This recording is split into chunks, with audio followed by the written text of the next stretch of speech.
respect, and we left there. And you were sort of deemed a pain in the ass. I don't think that's any surprise to you. So we came here, and I got to tell you, we walked in here with good blood, not bad blood, good blood. Everybody was happy to come here. You came here pretty happily. Everybody was happy to have you here. I got to tell you, and somewhere along the line, you're a pain in the ass again to management. I'm not a pain in the ass. I'm not saying that's how management sees you. I haven't done anything to be a pain in the ass. I got to tell you, my studio was designed all wrong. I got to tell you that my studio was a pig fuck. It was designed. They came to K-Rock, and I said, this is what I need. It wouldn't cost them any more money. It wasn't any different. They got me a wrong board, and you saw it. They had an add a board. It's a pig fuck. There's two boards connected together. It's not the right equipment. But have I fucking been a pain in the ass about that? I worked with you every inch of the way. We've tried, but the equipment that I have worked together. No. And we've gone to a couple of times to see if we could upgrade what I have in that studio. But they didn't get me the right equipment. We tried to get the right equipment, and it was shot down by the budget. So have I complained about it? Yes. Have you been able to do the job that you need to do on the equipment that you have? Yes, I've been able to do it, but not the way it should be done. Right. Okay, but you've been able to turn out the products that you need to turn out. And that's all that management cares about. They don't care if we have the right equipment. I mean, also there's there's only so much that I can do because I'm limited by budget. As you have a household budget, you only can spend so much. I'd like to go out and buy a Ferrari every day. I can't do that. If it's done right from step one, then none of this would have happened. Well, I wasn't involved in that process. That's not an excuse. I explained to. I've been trying to be a solution to the problem and helping you. I got you the outside board that you wanted for the control room. Correct. All right. When the headphones are needed, have we gotten those? Correct. Have we, broken. I mean, have we gotten the system set up to transfer the digital stuff? Correct. Okay. What else? I mean, I've tried everything I can. Everything that you've come to me and we talked about, I've tried to create solutions to the problems. And there are certain things that are out of my power or out of my budget that I just can't do. And I tell you what I can and can't do. Again, I haven't bitched about anything really. To go to a larger issue, and again, I'm not taking sides here. I will tell you that I'm in between. I don't know where I've been a pain in the ass. I'm in between both of you. No, you're not Tim's a hard guy to irritate. One thing, and you have irritated. I know what the thing is. What I was a pain in the ass on. I apologized to him, and then we moved on. You are a pain in the ass. Yeah. You really are. Why? Because you always have something going on. Because I want the right equipment? That's being a pain in the ass? I don't know. It's just everybody always ends up hating. That's for the Doesn't show. Mel hate you? That's for the show. Mel hates him? I think Mel hates Let's Scott. not bring up the Mel thing. Does Mel hate you? Mel's hard to figure out. I don't think he hates me, but everyone hates you. It was funny when Tom came up a couple of weeks ago. Yeah. And Mel and Tom were in the hall, and I walked by, and Mel goes, "Here's Tom. You know Tom. Remember Tom? He's the guy that fucked you."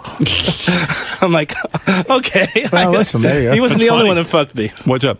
Yeah, Mel wasn't fond of him when we left the other station. Right. What happened was Scott used to do overtime for us, and he started complaining. And he was making good money doing overtime, but he was complaining about something. So Mel said no overtime for Scott ever.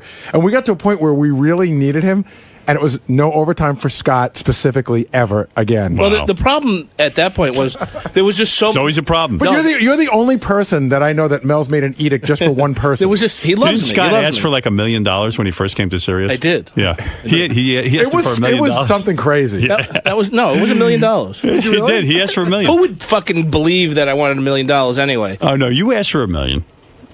You did. No, I did, but who would believe I would be serious about? People think you're nuts. Then why would you ask for it? Who else? When we all were talking salary, who else joked besides Were you? you looking for a 15-year deal or something? I don't know. $1 million year deal. That's right, $1 million year deal. Guys, is everything okay now? Everything's good. Everything's good. No problems. It's made by man. It's made by man. We can solve it by man. I kissed his ass again. Don't worry about it. Scott, where does this come from though? I mean, why continue to get this angry? I'm not angry. Believe me, everything's not good. What? What does that mean? Is this just a ploy by you to appease management, or is this why you're coming back around on this issue? I'm fine. I don't know what the fucking problem is. Well, you get angry. I didn't come back around on any issue. You said your piece, and now you're okay. Yeah, it's usually what I do. So everything's fine. There's no pent up animosity, nothing. No, it's all about the iPod. All right. I see you've moved on. Yeah, it's no fucking big deal. You know? When people push me, though, that's when it becomes a big deal. I said it wasn't a big deal. No, I want to know. Like, no, it's fine. It's over. Scott, do you look in the mirror before you get dressed? I mean, do you see that your whole belly is sticking out? You must get dressed in the dark. No. What do you? If you get a free sweatshirt, you wear it no matter what size it is? Is that it? No, not true. Well, why did you pick that ensemble today? Yeah. Did you see the size of that T-shirt? I needed something to go with my printed hat. As he gets up, because the jeans are nowhere near his waist. I know. Like they're riding his hips somewhere. Scott's one of those guys who puts on a pair of jeans, then he loads his pockets up with his wallet and a whole bunch of other things. And he's got big bulges coming out of the sides of his legs. And then he's got a free sweatshirt on, which is Pig Vomit. Pig Vomit, which is my band. From the Pig Vomit collection. Yeah, and it's real small, the sweatshirt, and his whole belly sticks out. And it's stretched out at the bottom, so it's not hitting, anywhere near his body either. And then he has he's like floating. And then he has a big Planet Hollywood hat on, so everything on him is like free. He's an ad. He's a walking ad. And everywhere you look on Scott, there's a billboard. My forehead is for rent. Maybe you should just wear a sandwich board. Okay. He takes being unattractive to a new level. He really does. It's an art form with him. How can he be more repulsive? And the best part is that you know that when you bend over, you crack. You hit everybody with that crack, don't you? Oh, yeah. When he was down here on his knees fixing the equipment, the big crack. The magic crack. That's what gets the ladies. I mesmerize them. They're hypnotized by my buttocks. I wink at them. That's what gets them. And he's got a sweatshirt on. The sleeves aren't long enough, so his big hairy arms have to stick out. It's long enough. Are they? Let's see. Pull it down. Oh, he's just been working hard. Yeah. Oh. It's in the shop. No, it's gone. It's gone? What? Where's your hair? No. I took it off. Oh, wait a minute. Uh-oh. Wait a minute. What? You just decided you're going to be bald again? Yeah. Oh, God. Well, Put the hair back. Tell us and show us. Let me see. No. How does it look? Oh. Get your hair back. What's wrong with you? You were looking so much better. Oh, my. Did you get into a fight with men's hair now? No. No, they're wonderful. Oh, they? Tug of war over my tube. Where's your hair? Aren't you going to put it back? Scott's not wearing his hair. I know. Oh. Aren't you cold? That's why I have the hat on. Maybe you lost it to Richie Hervey in that stupid baseball game. Yeah. Did you make a big bet and lose your hair? I'll never gamble again. My beauty. I'm like Samson. I got mugged. Did you really? No. So when some guy mugged you and took your hair? Oh, yeah. Hey, that's possible. What, did you leave it on top of the car like you did your money? Exactly. Where's your hair, man? What happened? You just decided to be bald again? Yeah. Why? I don't want it anymore. Oh. You don't want hair anymore? No. Yeah, but don't you care about what other people think? Don't you care about... Don't you care about us? We have to look at you. Yeah, we're the ones who have to look at you. You should care about your I have appearance. a hat on, that's why. Oh, all right. Well, I'll wear a hat. As long as you wear a hat, okay. Because you are so bald. I forgot how bald he is. Bolder than bald. That's amazing. When did this happen? Again. When did it happen that you decided to go without your hair? Saturday. Just a spur-of-the-moment decision? That was it. You just decided, hey, I'm going to be bald. I don't care what people think. Mm-hmm. That's how I am. You don't want to be handsome anymore. Did it really improve my looks? Yeah. Okay. It did. It did. Made you less offensive. There's more going on here, Howard. Something going on. There's some good story here. No. Happening here. No. Intrigue. No. You got to pull the story out. There's no story. I just decided that I didn't want it anymore. You don't want hair anymore. I just decided that it's at You home. enjoyed your hair. You loved your hair. You loved having hair, and it looked took it to bed good. with me every night. Yeah. I loved my Did you hair. sleep with it? Of course. Wow. It was always on. Wow. Yeah. And you just ripped it off, Sal. Well, I just didn't rip it off, but Uh-huh. I took it off. I took it off. I just decided. That's a major decision not to have hair anymore.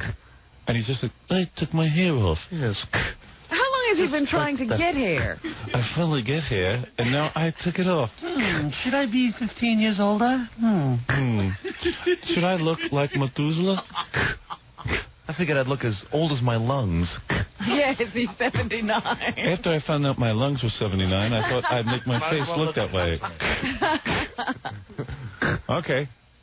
Well, whatever you want. There's no big story about it. I just decided I didn't want it anymore. And where were you when you decided? At home. You were at home and you just turned to your wife and kids and said, I don't want my hair anymore. I just looked in the mirror and said, enough. Enough with hair. Enough with the hair. I've had enough with my hair. Yes. I can grow it back in. Could you get it back? Does your kid call you grandpa now? Or say, who's the strange man in Mommy's bed? Who's that strange man? Who's that old man? Is that Grandpa? What is Grandpa doing sleeping with Mommy? No, I'm your father. Captain Skinhead. Daddy. I'm his new superhero, Captain Skinhead. This is my alter ego. I'm Scott the Engineer. With my alter ego, Captain Skinhead. The only superhero that smokes. I have the lungs of a 79-year-old superhero. I am the only superhero that smokes. The only superhero that smokes. There you go. When you're super, you can smoke. Smoke man. I'm vulnerable to kryptonite and best of. I can fly on crutches. With my secret sound that I make, I can off evil spirits. Yes. Hey, you! Drop that gun! I slay all enemies with my... Captain Skinhead. It's like ping pong here.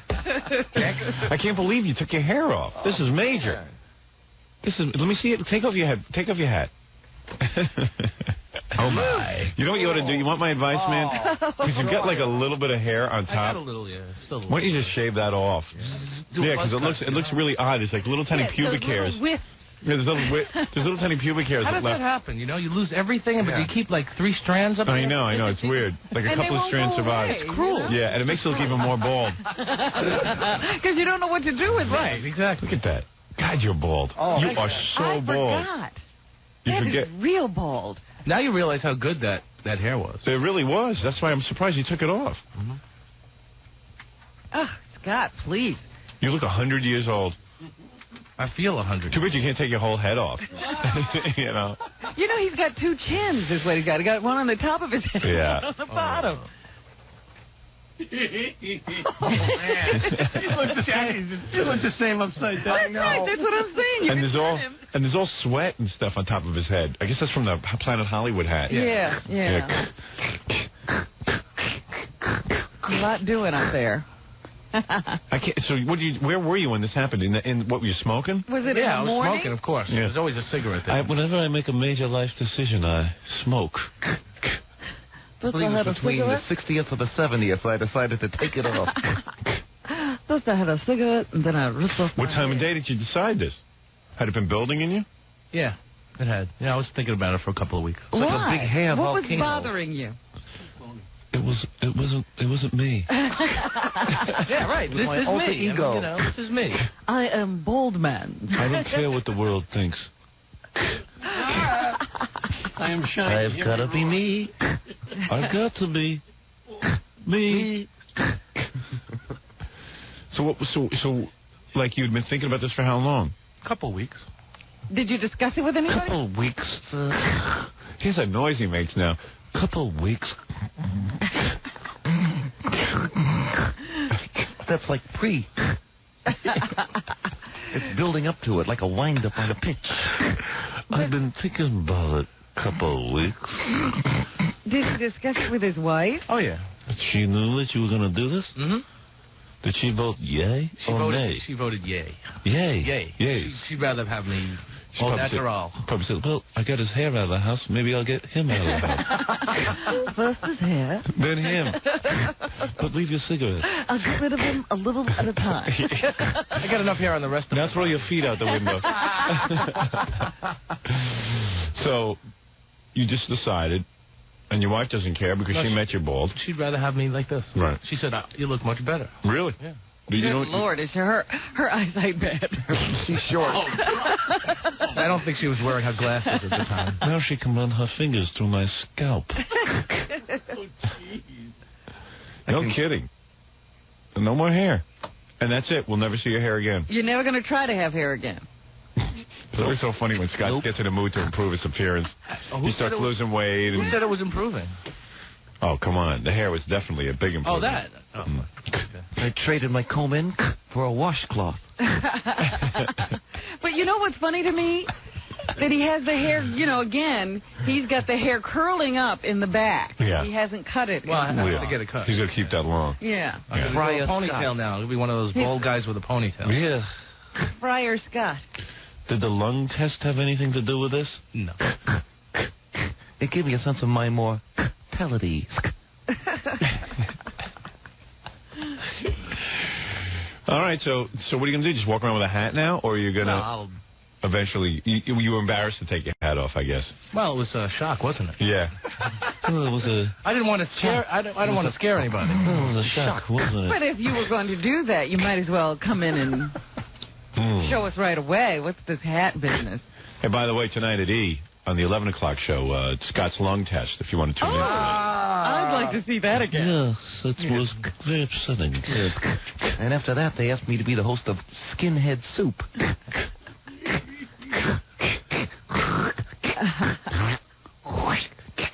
Do you ever spit, or you just keep... No, it's internal gurgling. By the way, I love the studio audience today. What? I love the studio audience. Yes. Don't change the subject. We're talking about your hair. Right now. Get off my head. Is Ralph going to powder your head before we walk in here? He should. For the E show. Yeah. Well, tell Ralph to get some extra powder. Shiny, right? Have to apply it with a mattress. Where's my makeup mattress?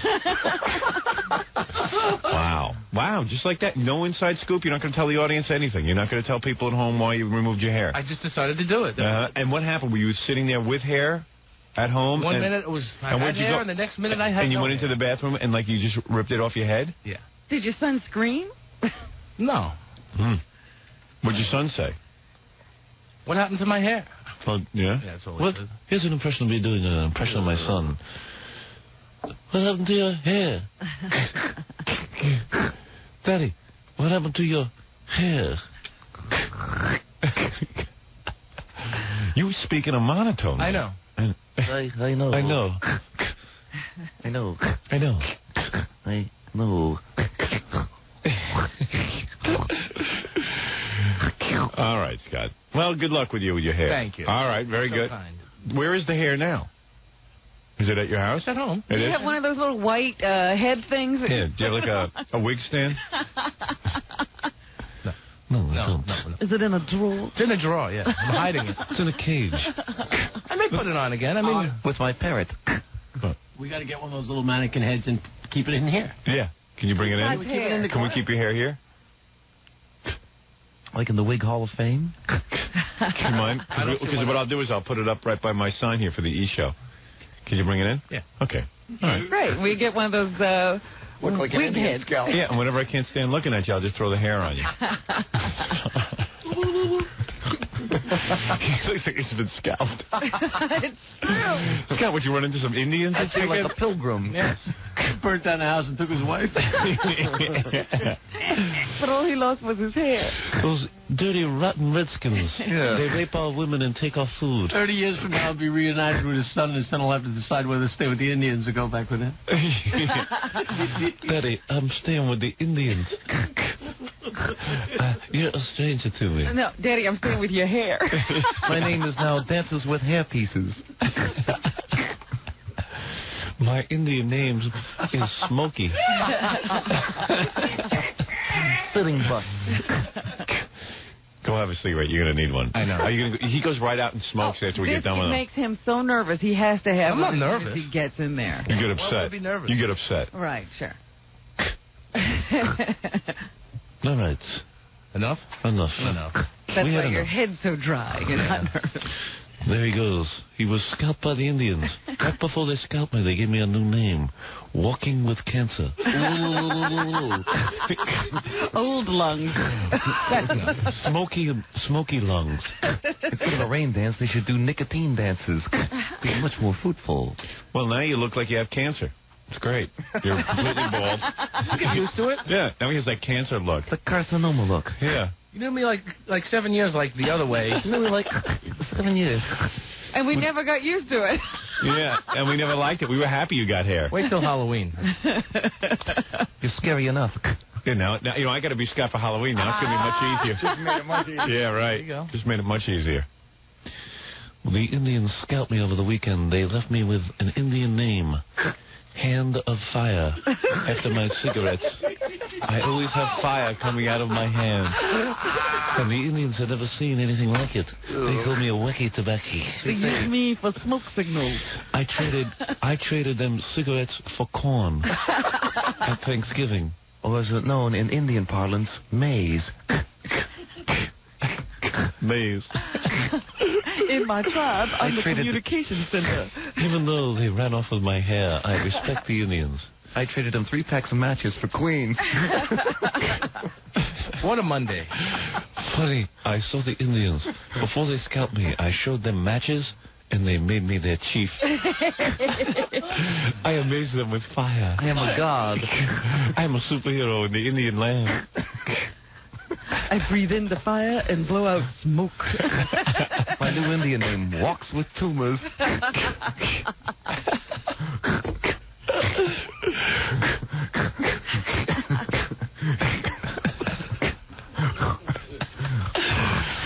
I miss my hair.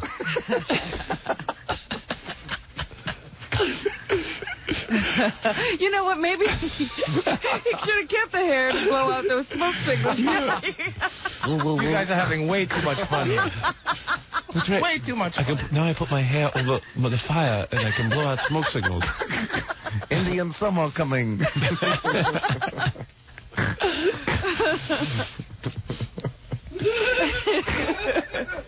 I miss my hair sometimes. And sometimes it's very liberating to be without it. Do you feel free? I feel free. My wig keeps me warm in the winter and cold in the summer. That's why they call it wigwam. Wigwam. Get it? A little bald pun humor. Can't believe, man, their hair looks so good. I know. It really does. I don't know what. So why would you take it off? I may put it on again. Yeah? I mean, you know. I think after today's show, he may put it back on. Run. Unless you want to have this every day. I'll be right on the phone right now. I mean, I couldn't even goof on him anymore because he had hair. Yeah. But you did. I found I goofed on your cigarettes. Yeah. I couldn't goof on you being bald anymore. Well, you didn't look bald. Didn't make sense. But, well, let me go take a break for commercial. We could start the show. I didn't realize we get distracted by hair discussion. Well, at least now we can goof on him again about his bald head and his cigarettes. A target again. Yeah, now we have more things to talk about. That's good. And if you want to book me for a war dance, call 1-900-WIGGY-WAMMY. You know what? Really, we should sell space on Sky's head Yeah. for the E-show. Hey, can someone buy the space on your head now? Sure. I'm going to advertise Rocket, right there. Eat it, Joe's. Write something on his head. No, that's okay. All right. That's okay. 1-800-52 Stern. All right, let's take a break, Rob. When we come back, Scott will be out of here and I'll be off this. So as long as he sits here, I'll be talking about his head. Stop. He's so bald. It's like a beacon to the bald. That's why I had the hat on. Right. All right, we'll take a break and we'll be back right after these words. This is Danny Glover. You're listening to the Howard Stern Show, and he is out of his, you-know-what, but he's off the planet as well. Yeah, Danny Glover, big star. That's a good song. What is that? Dig. Diggable. No, it's just Dig, and the song's called Believe. Dig? Cool. Dig. Dig. Dig rules. Oh, I was in Atlanta yesterday. Oh, yeah, that's right. What time did you leave? You left early in the morning? I don't know, but if I don't get some rest, I'm going to drop soon. My mother, the whole time, we got to go to a wedding. Mm-hmm. My mother goes, "You're not over that cold yet?" Like. It's your fault. Yeah, it's my fault. You're not over your cold yet? I hate going to weddings with my parents because they're always saying stupid stuff and, what did my mother say? Oh, we had to sit there and take family pictures, because my sister-in-law Betsy got married to this guy Walter. And They got married in Atlanta. So we go down to Atlanta yesterday. Was that your first time there? Yeah. You'd never been there before? Never been to it. I mean, I've been to the airport because it's one of those major airports that everybody switches and goes around. Hey, Fred, how come I'm seeing the top of your head today? I don't know. Can you just, like... You know what it is? Can you sit on the floor? I think that thing gets moved. What gets moved? Your little lectern here. Yeah. I think it probably has to go forward a little bit. All right. I want to see you. Because I'm sitting about the same height. Oh, okay, good. I'll go down Does here. that take care of it? Yeah, it's just very annoying to watch Fred. And then, Fred's reacting to the show. He nods, and he has the whole thing going. And, I don't know. I'm seeing too much of his head. I never used to see you. Now I see you. Are the books in the right place? Because it looks like there's too much room between them, too, today. I don't know. Usually there's only a little crack that I can see you through. I just want to see you, Robin. I love Fred, but he's very distracting. Well, don't lie. You don't love Fred. I understand. No, I do. All right, I don't. But you know what I'm saying. He's twitching. He's moving. I mean, Jackie, same thing. I don't want to look at Jackie either. Fred, can you move closer? Could you just sit down on the floor? It's just really... Right, all right. Yeah, that's better. Thank you. All right, so where was I? Work like that.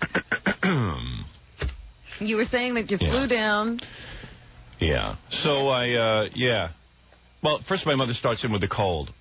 Well, let me tell you this. Did you go with them or did you meet them? No, I met them there. We were taking family pictures at the wedding. My mother goes, Howard, and this is in front of everyone, and I'm standing there. And granted, I look a lot different than everyone at the wedding. I got the long hair, and now I have tons of facial hair because I'm doing this for the movie. And you can't shave. Yeah. Even for a wedding. And, you feel like a real jerk. Everyone comes up, oh, you're growing a mustache and beard. I go, well, I'm doing it for a picture. You feel like a real jerk saying that. Yeah. Because that's like, what are you doing? Yeah, but I really am. I said I don't like it either. I mean, I'm not a fan of it. It's for a role. It's for my latest film. Like, oh, who are you playing? Me. They go, but you don't have a mustache and beard. I go, I know, but I did have a mustache when I was younger. Oh, so why are you growing the beard? I mean, it's like every person at the wedding had to ask me this. I'm growing the beard because I think it'll look good with the mustache until I have to shave off the beard when we start shooting. Oh. And my mother's like, every minute. So we're taking pictures, right? Mm-hmm. And I don't know, my wife is like really into these pictures and... Well, she's into that whole family thing. She sure is. She wants to be, to have this whole collection. Yeah, oh, man. I don't know what her story is. What's she doing? So, I don't know. I'm standing there for the picture, and I'm trying to be a good sport about it. My mother's going, Howard, in front of everyone, take off your sunglasses. I don't want to take off my sunglasses. What's wrong with wearing sunglasses? Take them off. And that's in front of the whole wedding. Take them off. I'm 40 years old. Jesus Christ. Yes, you could figure that you have sunglasses. Yeah, I know. That's what you want to do. So I just took them off because I was embarrassed. I was like, what am I going to do, get into an argument? That'll help. Yeah. God. Oh. Hey, come on. Was she close by or was she on the other side of the room? She was on the other side of the room. Yeah, I'm not describing this properly. She wasn't in the picture. Oh, so she's like, while everyone is standing there, there's about 10 people in the photograph, she's like, take off the glasses. Oh, dear. If there had been a maitre d', I would have asked him to toss her out. But the wedding was at my brother-in-law's house. Oh, that big house that he lives in for the other guys who own it? Yeah. Oh, you know about that? You've been telling me about it for years. Yeah. My brother-in-law is always up to like these business scams. Yeah. Or not scams, but he's always got something going on. It's like never normal. A Cramden kind of character. Yeah. He's looking for the get-rich-quick scheme. Yeah, the whole time he's going, well, my brother-in-law has this, he has 6 acres, okay? So I go, wow, 6 acres, but it's Atlanta. Right. If you're in New York, that would be 1 acre. So he paid about $10 for that. Right. So ever since when he first got started living there, it was 100 years ago, he had no money. Right. He had zero money. But he told me, I'm gonna be a millionaire from this land. I go, well, how are you gonna be a millionaire? Because in a couple of years they're gonna rezone this area for commercial, and they're gonna buy my land up for 50 times what I paid for it. And has that ever happened? No, never happened. And I went back there. The whole thing's a lake. It's like a big lake. His whole backyard's a lake. This land he planned to sell is underwater? Yeah. Oh, man. Oh, that's hysterical. But I guess he's saying the developers fell in the lake and then they... Oh. I don't know. Because this is prime real estate. So, you know, I had to hear about how he's going to be a millionaire from this land. And then, meanwhile, he doesn't even own the land. He's in with a bunch of partners who all want him to sell it, and it's a whole thing. Yeah, he's living in Tara. Yeah. Down there. Yeah. So we were down there, and... So it was a good place to have the wedding, though, I guess. Excuse me, I'm having trouble, but... yeah, it was fine. I mean, it was a real good place to have a wedding, and my sister-in-law got married, and that was kind of cool. I was happy for her. Yeah. Although I don't get too happy at weddings. I think, suckers. Oh, I don't know. I'm very cynical about marriage. Once again, you have to remember, everybody doesn't have your life. Yeah, right. And poor Walter Nice. isn't going to get any other girl. Yeah, I know. I'm sitting there going, don't you want to go with strippers, Walter?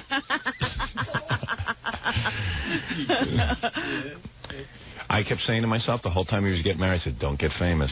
What does Walter do? Is there any chance? No, I think he's a carpenter or something.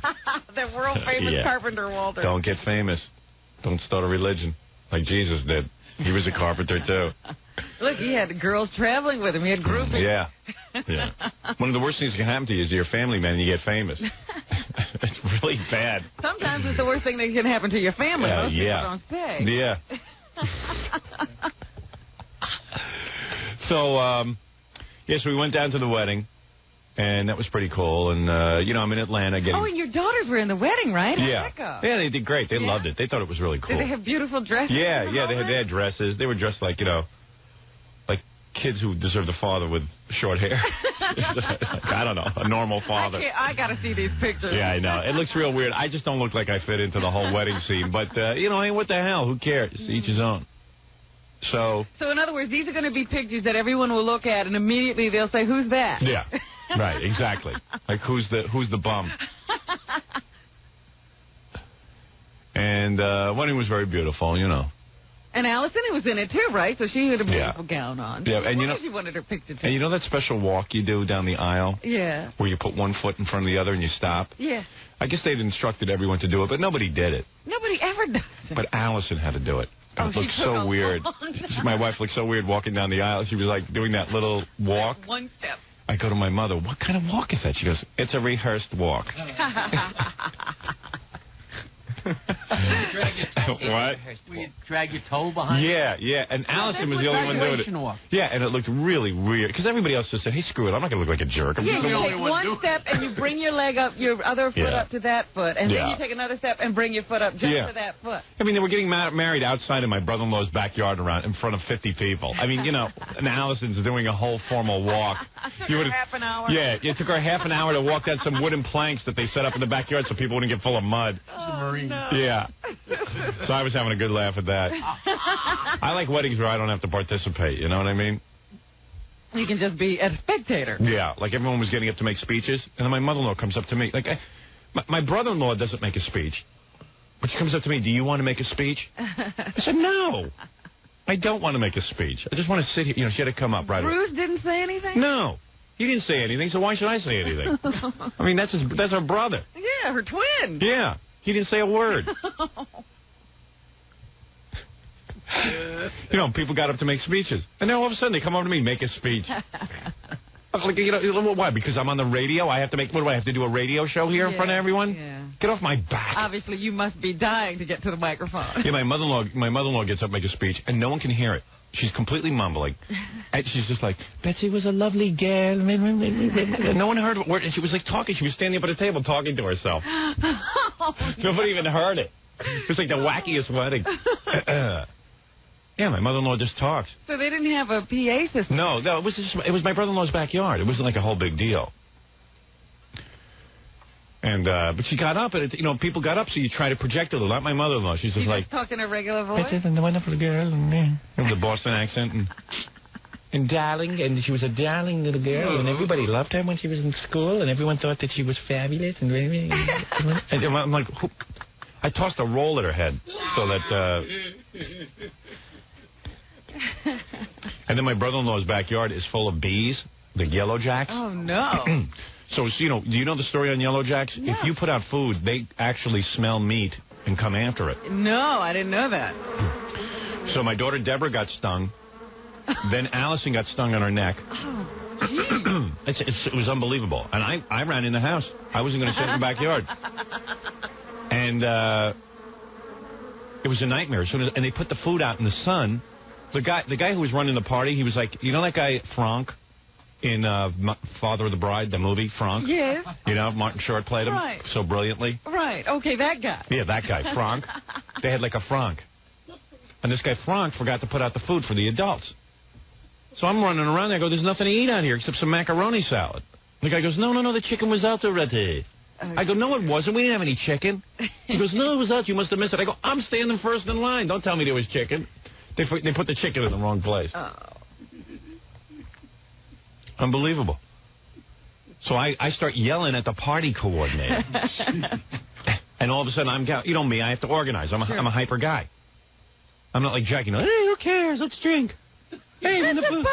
Come on. What's the big deal? Why are you yelling at people? Let's have a good time. Yeah. You know, but I got really uptight. I said, this is my sister-in-law's wedding, man. This guy is not serving food. What's going on? People are hungry. There was a lot of old people there. They were getting really hungry. My mother was passed out. My mother fainted. Oh, stop. Yeah, she almost did. She told me she was getting dizzy. She was so hungry. Well, if there was no food, I know she was complaining. Yeah, oh, boy. It was wild. It was wild. And it was also that weird thing going on because, you know, of course, my wife's whole family is Jewish. And did they step on glass and all that stuff? Well, and the guy she married, his dad is a minister from the Deep South. Wait a minute, hold it. She didn't marry another Jewish person? No. Oh. And his father did the service with a rabbi, and like you know they had that whole double service, that double competing religion thing. Oh man, how do you do that? Yeah, you know where each religion feels they have to show off to the other one. Wedding. What? Schizo wedding. Yeah. And like when the Jewish guy is, you know, chanting Hebrew words, you know, everyone on the minister's side is trying to be tolerant and, you know, like, the eyes rolling back in his head. Yeah. Oh boy. and his side of the family doing way too many shaloms and, you know, now, and mazel tovs. Wait a minute, let me ask something because I've never seen this. It's cool. Does everybody have to wear a yarmulke? No. Come on. I'm asking. I don't know. No, not something like that. Really? No. That would have been funny. No, they're in the backyard running around a yarmulke. That's right. They didn't dance with a chair. No. It was just kind of funny because they had a rabbi there, and then his dad did the ceremony too, which was real nice. But you know, they had to have both religions represented, and so there's going to be no merger. Right. Oh, but he's a minister. It was kind of cool from the Deep South. Once. Yeah. With one guy. No. That's what you do. No. Yeah, you're not in charge of the world. My sister-in-law wants it. Well, they took two separate sets of vows? No. What They just one guy read a little, and the other guy read a little, and the other guy read a little, and the other guy read a little. It was kind of cool, actually. Do you take? The Jewish guy, the rabbi, yeah. The Jewish guy, the rabbi. The rabbi did the. And isn't there stuff in the Christian religion that is totally? No, but they toned it down. They didn't get into like how the Jews killed Jesus and everything. They didn't get into that whole thing. Nobody lectured anybody. I see. Okay. It was all about love, and love knows no boundaries, and that kind of crap. But it was kind of funny because each side of the family gets all proud when their religion stuff comes up. You know, like show. I don't know. I just can't even explain the weirdness of it. But well, it just sounds I'm very like weirded out that people have different. I just always think religion's kind of funny in a sense that it all reminds me of those public television African tribes praying to rocks and stuff, and how sophisticated everyone thinks they are sitting there praying to their god. Now, let me ask you something. Were they each in their various robes? Yeah, it was cool. They had the two outfits on. Yeah, it was cool. It was pretty funny. You know I enjoy stuff like that. Yes, absolutely. Yeah, it was Halloween. I started trick-or-treating. I was banging on people's doors. Where'd you get that? I want one of those. Hey, everyone's got cool costumes, man. Why don't you get me one? It must be Halloween. I'm a little early this year. Oh, man, I didn't know we were dressing up. Hey, trick-or-treat. It's a big, ugly gawk. I'm here at your door. What do you got there? Oh, UNICEF money. Screw you, you bastard. I'm going to egg your house. So it was very nice, you know. I, of course... Now, the two families... we were supposed to... Yeah, they're real nice people. Yeah. I was supposed to, go there for the big Saturday night dinner. Oh, you missed that. I missed it because I got out of it because I was writing. Did you really write? Oh, yeah. Oh, man. I think I would have rather been at the big Saturday night dinner. This screenplay stuff, man, is killer. Oh, boy. Oh, boy. Oh, boy. I was reading about you again. What'd you read? I read that John Avildsen said that the script that you and Peter Torkvey had worked on was the thing that clinched the deal for him. Really? Yeah. No kidding. Yeah. I didn't know that. Yeah, it wasn't right, so... And then he scrapped it. Right? No. Where'd you read that?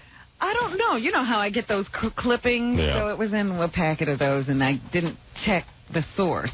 But it looked like a variety kind of stock paper. I would actually like to make 2 movies. I'd like to make the script that Peter and I wrote, and then this script that Peter, John, and I wrote. There's 2 different scripts, but actually I really like the one we're doing now.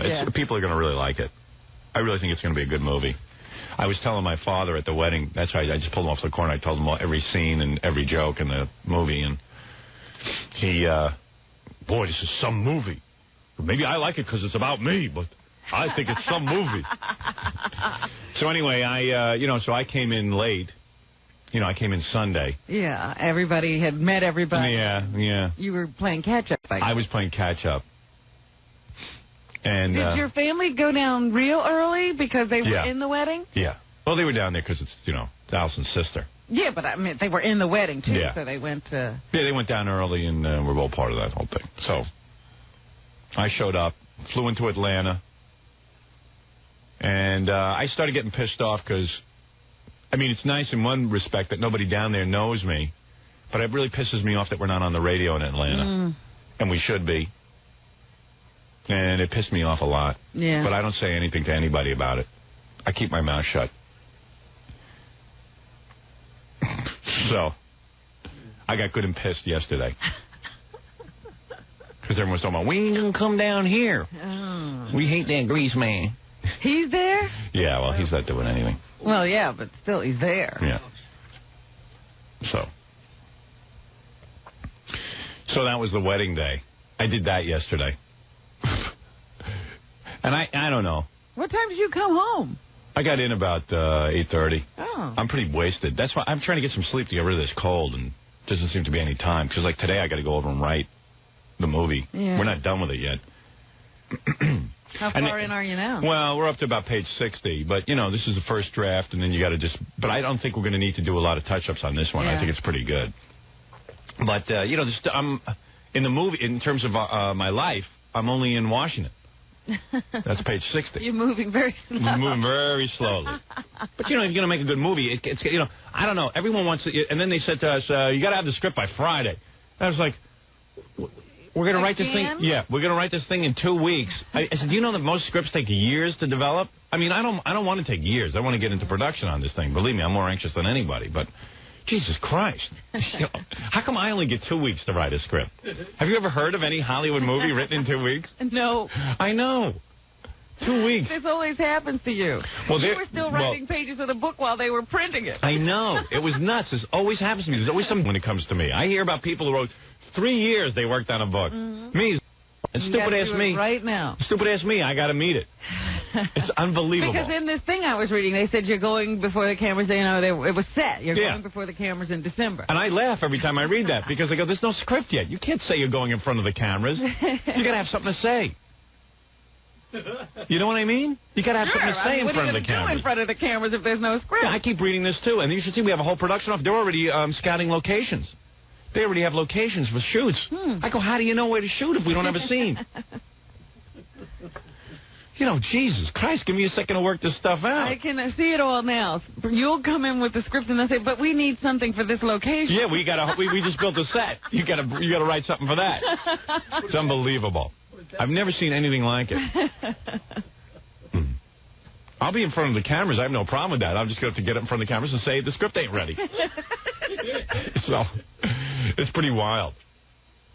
Because until you have the right script, you don't go... I mean, that's the basic 101 of filmmaking. Well, there have been other films that turned out great that had no script. Well, you tell me which one it is. Casablanca. Yeah? Yeah. Yeah, everyone told me that, Casablanca. Yeah, that was a lot of years ago. Jesus done water. Yeah. They got locations. I'll be on location. I'll say, get me a typewriter for the location. I got to write something. Location. That's what you'll be doing. You'll be typing. I'll be typing on location. Yeah. Well, you know what it is. We go on vacation December 15th. So we got to shoot around then because it's 2 weeks where I won't have to be on the radio and we can use full days to shoot. Right. They want to get principal photography done then, I would imagine. Well, yes. Principal photography. Yes, they want to get principal photography done. I don't even know what principal photography is. Well, the average film... Throw that around. The average film takes 12 to 14 weeks to shoot.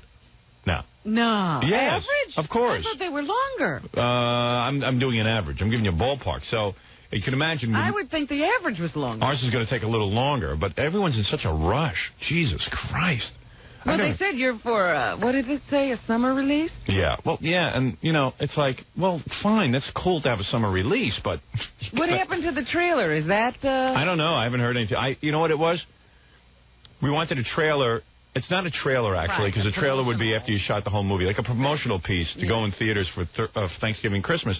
And I didn't like one of the ideas, but some of the guys there liked the one idea, so now I think they just scrapped it because I didn't like the one idea. Oh, you mean it's not going to happen? They think that I'm difficult because I didn't like one idea, but they all liked it. Oh, well. Nobody went for the pitch, huh? I don't know. They should have been at some ad agency. I don't know what happened with that. I don't care. I'm just writing a script. I don't care about teaser. I don't care anything. I got to get a good movie done. I can't worry about everything. That's why I go crazy.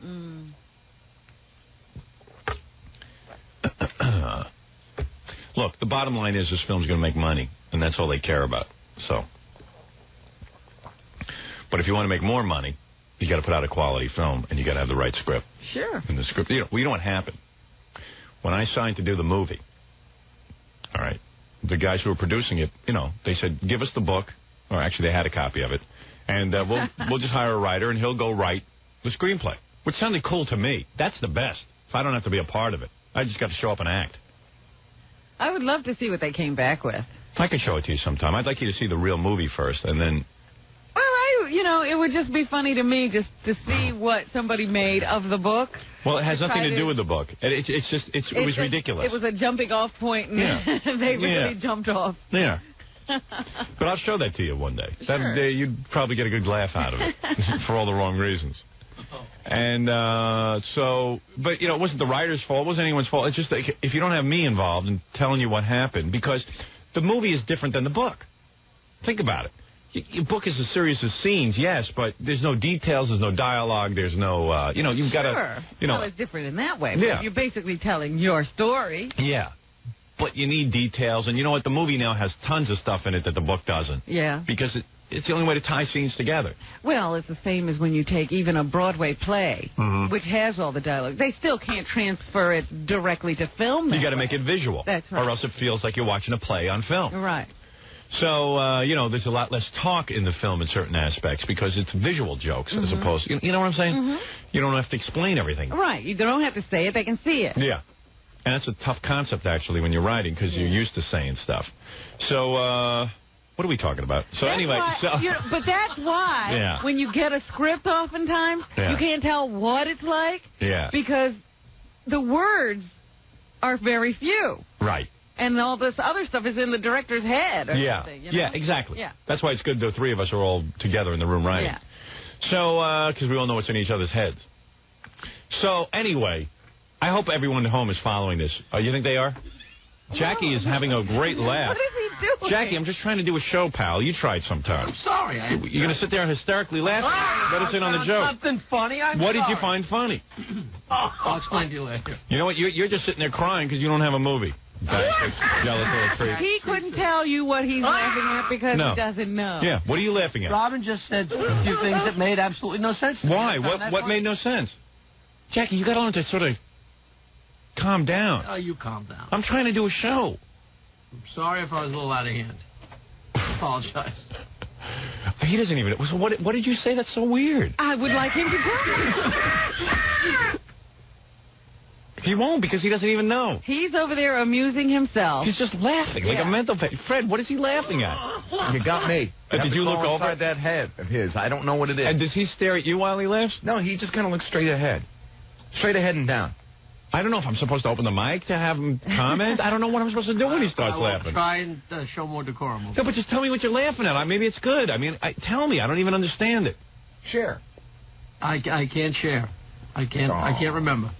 It was so funny, though. He was over there going nuts. I was short one. Yes, I was. Yes, but what was it? Tell me. I'm not even mad. Just tell me what you're laughing at. I was listening to Robin discuss how... She was asking me questions about movies. And she was just going on and on about something that didn't sound like she knew what she was talking about. I went on and on? Yes, and I thought it was funny. Really? And if I found it funny, I can't apologize for that. That's me. But you can't tell us what it was. I just did. What is it? What did I say? Yeah, what did she say that was so funny? If it had made sense to me, I wouldn't have been smiling. Well, what was the general topic? When she was talking about scripts and... yeah. I'm telling you, he was laughing. He was just getting upset. He's lying, is what he gets upset when you and I talk. Yeah. You may have. Oh yeah, I've only been sitting there for 8 years listening to you. And you've been upset all that time. You've been upset, so he starts laughing. I don't know, somehow undermine it. Yeah. It's weird.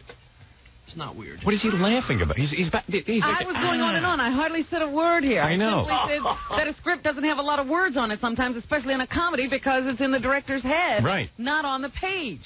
Excellent. And he started cracking up. Yeah. So now laugh again, Jackie. It's not so funny this time. All right. Anyway, so let me get back. What? I will try to behave. All right. I don't want you to behave. I just want to know what you're laughing about. Just find something funny before you start laughing. He just laughs.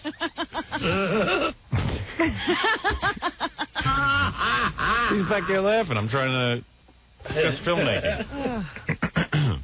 And I admit I don't know anything about filmmaking. I'm just I'm working it out on the air. We're talking here. He knows everything about it. Yeah, because he's made so many. Oh, in his mind, he's going to go off and become what is he again? A fixer of scripts? He could punch up. He's going to punch up scripts. Yes. Good luck. Good luck. There's a couple of people call you looking for you. He's punchy now, so get him. Get him while he's punchy. While he's hot. Somebody ought to punch him. All right. He's available to punch up your script if you got one.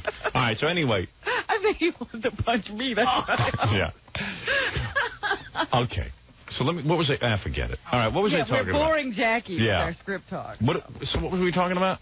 We were talking about the movie and how it's supposed to be shot in December. Yeah. And you don't have a script yet. Yeah, right. Well, I don't know. There was something I was telling you. Well, it was so funny, Jackie had to distract. Jackie was hysterical laughing.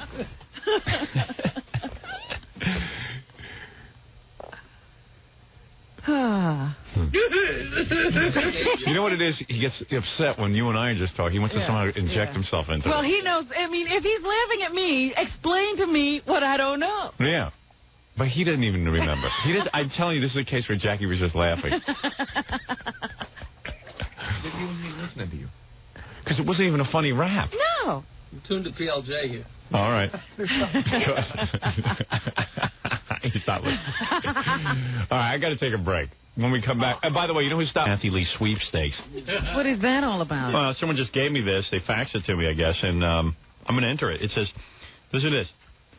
Big crunch, big taste, big sweepstakes. Try Post Granola, the low-fat granola cereal that's baked with a touch of honey. Yeah, that must be real low-fat. Well, yeah, it's low-fat, but it's full of sugar. Calories and fat aren't necessarily the same Yeah, thing. honey is sugar. Yeah. But anyway. Fat.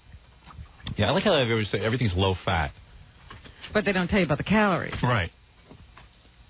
Kathy Lee, of course, doesn't even look into that. She's telling people to get healthy, but she's telling them to eat honey-laden cereal. She's a great humanitarian. But anyway, it says, you try the cereal and enter the Meet Kathy Lee sweepstakes. Ooh. Now listen to this. Suppose you win. Oh, this is going to be great. Get a great morning start with Post Granola cereal and Kathy Lee's Feel Fit and Fabulous workout. Grand prize. Win a trip to 2 for New York City. See Live with Regis and Kathy Lee. Personally meet Kathy Lee in July of 1995. Everyone should just send in an entry with your name on it. Yeah, that'd be cool. Let's see how you do it. Oh, here it is. Here's the entry blank. And I don't think you need an entry blank to enter. I guess you just fill it out, though, for you. Hey, but if everyone in the country would just mail a letter to this contest, I'll give you the address, to the Enter the Meet the Kathy Lee sweepstakes. Oh, do you need to redeem this? Oh, I see. It's a coupon, but Do you need to send in this coupon? Where's the rules? Well, they can never make you purchase something in one of these. Right. Do not mail coupon. Mail entry. Oh, okay, here it is. Okay, so everyone can enter for me. Sure. Just write Howard Stern. All right, because I need to meet Kathy Lee. That'll be really funny. Then we'll tape it. Don't you see, like, 10 cereal executives in a room, and they keep reaching into a barrel? No, they can't do that. They can't do that. They got to have some official guys there. See, this I could actually win. Eligibility. It's open to U.S. residents. That's you. Except employees of Kraft General Foods. You're not one of them. Nope. All right, here we go. And they got to, and Kathy Lee has to meet with me. They've got to honor it. Okay, cool. Well, she didn't say how long she was going to spend with you. What should I do when I meet Kathy Lee? After you vomit? Watch her cry. Hey, baby, how's your meat? I thought I get to see your meat. Oh, no, I get to meet you. Oh. All right, let's see. Mail it to Meet Kathy Lee Sweepstakes. P.O. Box 4013, Grand Rapids, Michigan. 55... I can't read this. Looks like... A fax? Yeah. I think the zip is 55730-4013. Sounds like a lot of numbers. I think there's about 12 too many. If I meet her, I'm going to make her jump up and down on a bed and bang her head on the ceiling. Until she bangs her head on the ceiling. What makes you think because you meet somebody, you're going to get to make them do something? Hey, it's in the contest. You get to do stuff with her. You get to do stuff to Kathy Lee. Bring some trolls with you. Yeah, you think she'd stuff trolls in her underpants? Put them in the toilet. Maybe she'll bring those spoiled brats with her. Oh, jeez. Yeah, you want to meet Cody and Cassidy. Hey, where, is this Cody? Hey, you two little punks, get over here. You little spoiled brats. Your mommy's been, what is she, bronze every duty? Imagine that.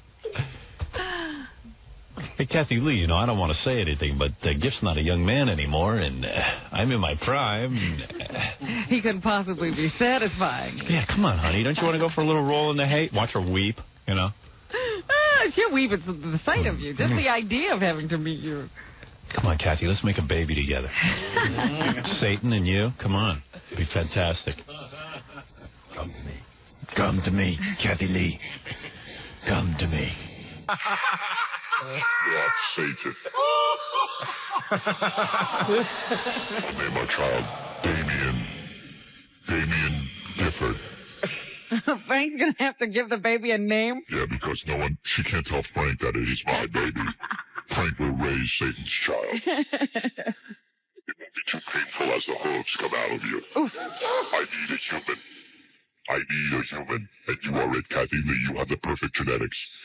You also have the high visibility position that Satan needs to promote his only son. I want you to name my baby Ryan Love Gifford. No one will suspect a thing. Are you ready to have Satan's child? After all, you have to. I entered the contest.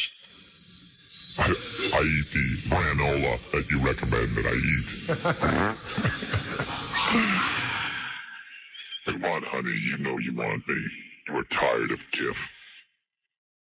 I love you, Kathy Lee. I love the empty beach ball on your shoulders that you call head. I love your empty beach ball that sits on your neck. Give me beach ball. Satan loves ponies. Okay. Yeah, I got to meet Kathy Lee. Hey, everybody write to Kathy Lee. Put my name on the entry blank. You know you're going to be too embarrassed to even do it. I'll do it, my sweet. It'll be embarrassing, but I'll do it. It'll be worth it. She'll break the contract with Post. No, according to that thing, those are the rules. She has to meet with me. It's down there in print now. She has to go through with it. She has to meet me, Howard. The winner. The winner. And let's announce the winner right now, right here on the morning show. Well, I'm Regis Philbin, and here's Kathy Lee, and all of a sudden they dip their hand into that big barrel. They pull it out. The winner is... Howard Stern. Now, let me ask you something. Don't they have to put down an address for Howard Stern on the entry blank? Yeah, put 600 Madison Avenue, New York, New York. I was going to say, tell everybody what to write down in that area. Please. 600 Madison Avenue, New York, New York. Papa Fooey, give out the address. You can write to the Meet Kathy Lee Sweepstakes, P.O. Box 4013, Grand Rapids, Michigan, 55730-4013. Right. The Meet Kathy Lee sweepstakes. I'm right, Howard Stern, 600 Madison Avenue, New York, New York. And if I have like 1 million entries, I'm sure to win. Oh, yeah. Yeah.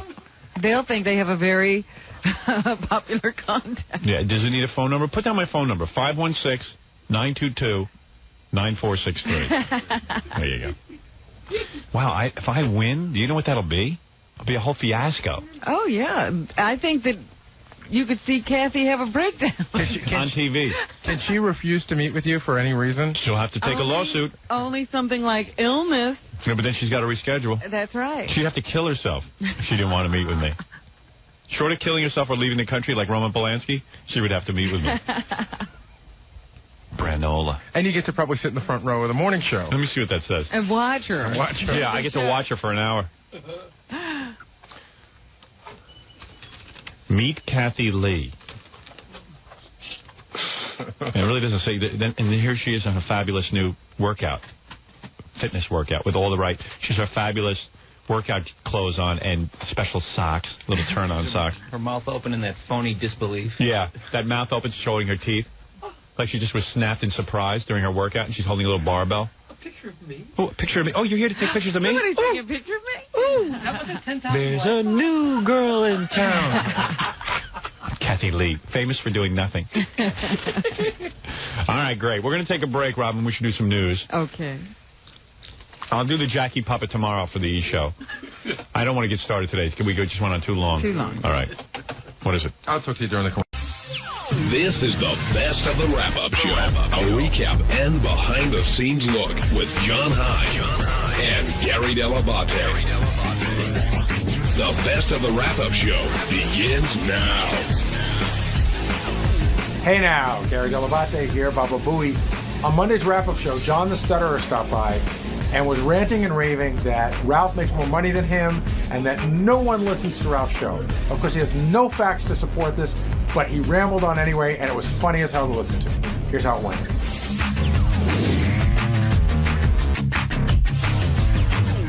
Kevin was a big part of today's show with Maria. Another big part of today's show was John the Stutterer, who came by.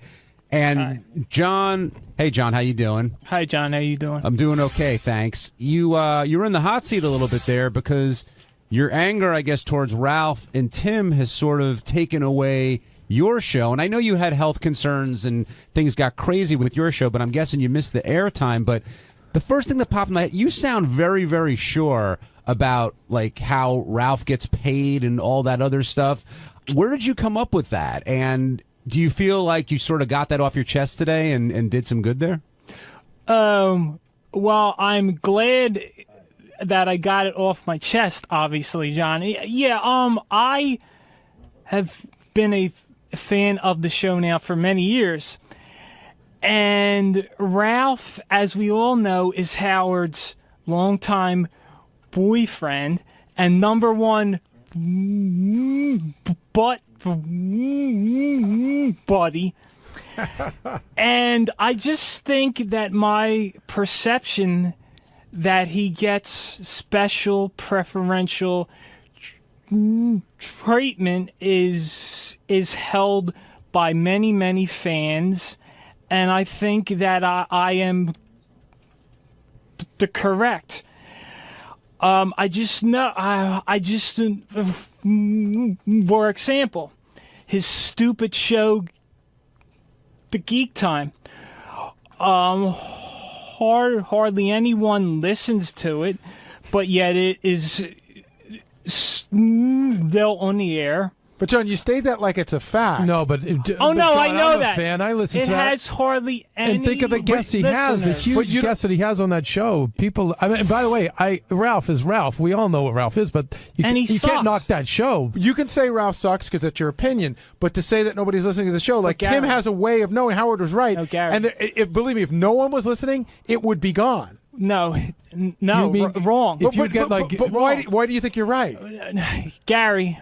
Ralph gets paid more than Riley. But how do you know that? You still haven't said have established. Are you just assuming he does? The interns. His show. Listen, the fans that I come in contact with, no one even knows when the show is on. People know when Riley's show is on. They know when the intern show is on. They know when Jackie's show on.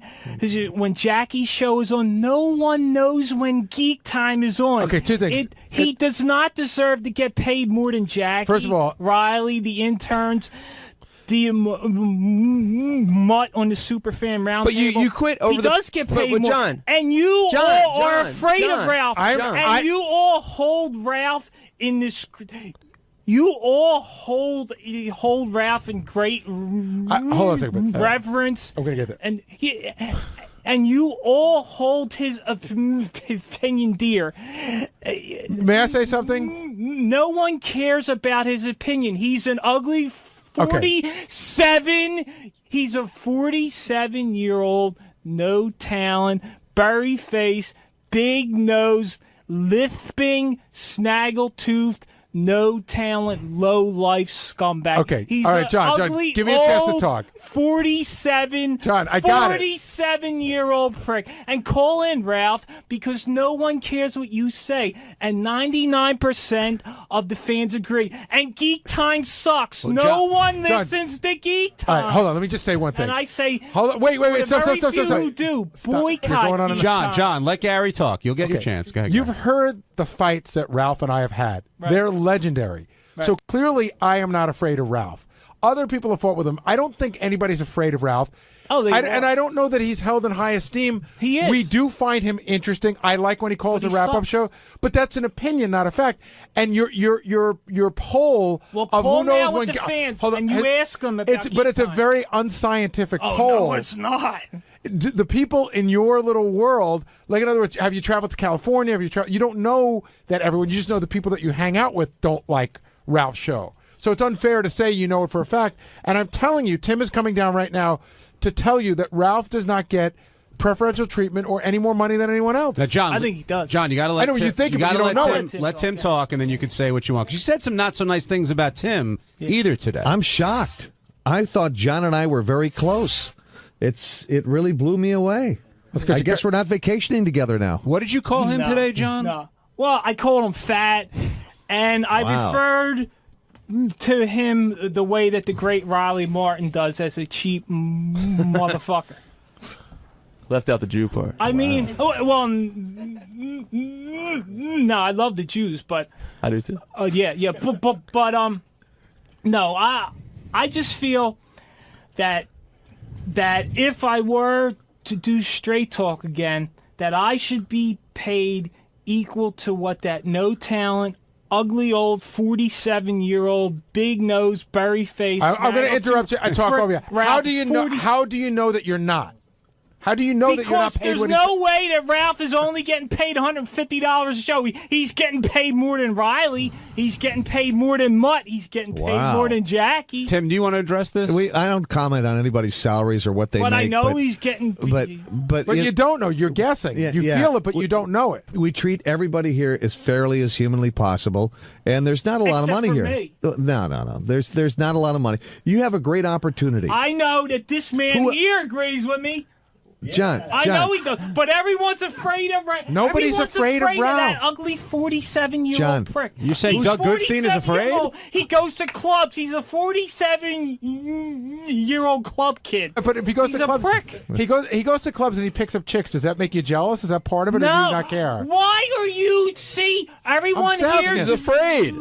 Defends Ralph. I'm not defending him. He's a prick. I'm playing devil's advocate. He's a prick. He's a prick. But he's a prick to you. He's a prick, yeah. But doesn't make him he's a prick to 99.9% of all of the fans. John, why do you know that? Wait, John, why don't ask him? John?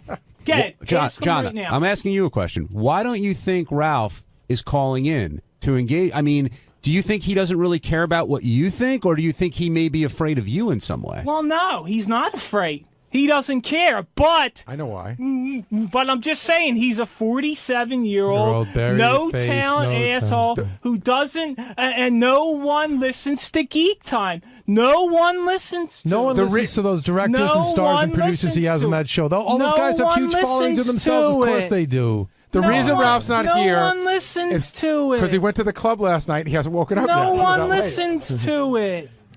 Well, John, thank you so much for coming down. He's an ugly 47-year-old prick, and Ralph, fuck you.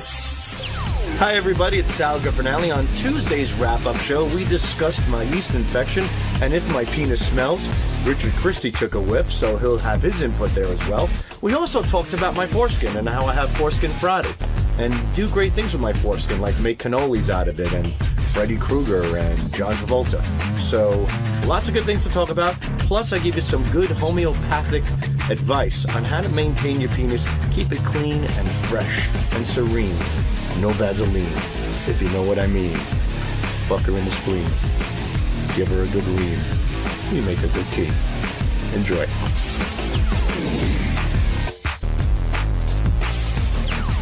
Richard, before Sal comes in here, I want to ask you. You said that you can smell, like you could smell the yeast that grows on him. And let me make it clear, because he's kind of freaked out by this. His cock doesn't always stink. This was like one time a year or two ago. I want to make it clear, Sal normally has a clean cock.